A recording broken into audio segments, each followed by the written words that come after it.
નમસ્કાર દર્શક મિત્રો, એડી ન્યૂઝમાં હું છું આપણી સાથે આરડી વાઘેલા. જોઈએ આજના મહત્વના સમાચાર. અંકલેશ્વરની અંસાર માર્કેટ નજીક પિરામણ રોડ પાસેથી 3.46 લાખના શિશુના જથ્થા સાથે 3 ઇસમોની ધરપકડ. અંકલેશ્વરની અંસાર માર્કેટ નજીક પિરામણ ગામ તરફ જવાના રોડની બાજુમાં ઝાડીઓમાંથી બી ડિવિઝન પોલીસે 3.46 લાખના શિશુના જથ્થા સાથે 3 ઇસમોની ધરપકડ કરી શિશુનો જથ્થો અને 3 મોબાઈલ મળી કુલ રૂપિયા 4 લાખ ઉપરાંતનો મુદ્દામાલ કબજે કરી વધુ તપાસ હાથ ધરી છે. અંકલેશ્વર બી ડિવિઝન પોલીસનો સ્ટાફ પેટ્રોલિંગમાં હતો તે દરમિયાન અંસાર માર્કેટ પાસે પિરામણ ગામ તરફ જવાના રોડ ઉપર આવેલ મંદિર પાસે ઝાડીઓમાં 2 ઇસમો શિશુનો મોટો જથ્થો લાવી સંતાડી રહેલા હોવાની માહિતી મળી હતી.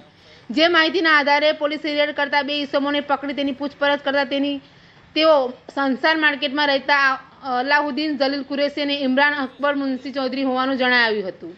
બી ડિવિઝન પોલીસે સ્થળ ઉપરથી શિશુનો જથ્થો કબજે કરી પૂછપરછ કરતા શિશુનો જથ્થો ઓગાળીને અંસાર માર્કેટના બિલાલ અહમદ શાહને આપેલ હોવાનું જણાવતા પોલીસે બિલાલ અહમદ શાહની ધરપકડ કરી રૂપિયા 3,46,000નો 1,730 કિલોગ્રામ શિશુનો જથ્થો અને 50,000ના 3 મોબાઈલ મળી કુલ રૂપિયા 4,06,000નો મુદ્દામાલ કબજે કરી ગુનો નોંધી વધુ તપાસ હાથ ધરી છે.